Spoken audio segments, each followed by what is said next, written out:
So yung papers. Yun na lang ako. Siyempre, medyo ano. Maangan, kunwari. Oo. Komportable. Hindi pa ako komportable. Sa team naman, ano naman sila. Siyempre, parang mga artista na kasi mga to eh. Nag-champion sila. Nakikita mo sa TV. May itsura lang. Ginagawa nga mo nakikita sa TV. Sila Jeron, sila si Tommy, Van Opsal, parang siyempre maano ka rin eh. Gwapo itong mga pero ano naman sila, winelcome naman nila. Wala namang... Paano pag-welcome nila? Yun, sinundot ako sa mata. si Van Opsal. Talaga? Oo.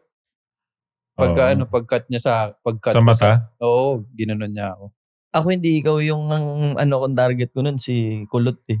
Si Kulot kasi tapos after ng practice na yun, nung pagkasundot niya sa akin, sabi niya sa akin, "Uy, para ka pala si Jeron, no? Di na mamasa ng bola." Sabi sa'yo? Summer pa yun. Wala pa ako sa school nun, pero nasa Lasal na commit na. Pulang-pula rin ako. Yun yung Pinasahan mo na? Ano sabi mo? Pinasahan ko. Nung next game. Kaya niya, good pass bro.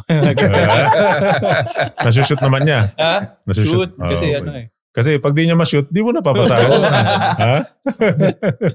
Ito gagawan lang within the team. Hindi naman siya parang initiation na parang dahil cookie ka, ganyan. Parang niloko-loko ka nila. Yung kanina? Kasi merong kwento si Maya Hofer nun yung Omega Time. Opo. Meron bang kayong ganong sa vlog nila? Yung nilalagay sa brief ba, sa shorts, yung Omega. Yung dumating ako may po. May ganun ba? Actually, sobrang swerte namin yung time na 2012 po. Kasi I think yung time po nila Kuya Rico, Maya Hofer. Yun yung huli.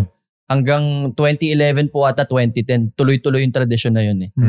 Tapos pagdating ng 2012 po, kasi kasabay ko sa rookie si Talio, si Jeron, si Gabby Reyes, ako.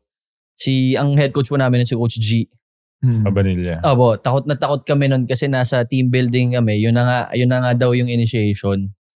So parang kami, wala kang magagawa kung pero nagulat kami biglang last second, sabi ni Coach G at saka ng coaching staff na ayaw na nila ng ganun. So, since 2012 naputol na yung... Ben Gay na. Totoo daw po kasi yun. Yung talagang lalagyan ka ng... Omega talaga sa sa NBA may mga naging tradition na. Naging tradition sa NBA naman. Rookie, pabubuhatin ba? O kaya, ganun nga. Sa sasakyan tapos may popcorn na...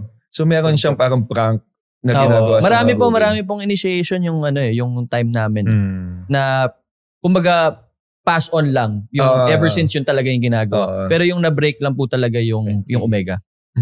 Pero may mga iba pang kalokohan. Yung sa kanila pinakalbo namin sila yung rookie. Ganun lang. Pero after nun wala nang major yung talagang papahiya ka sa wala na po. Diba? Kalbo no. Yun lang, di ba? So, pwede pala ako maging Bagal pa rin. Ano po ba? Dali lang naman yan, sir. Take mo, 6 months.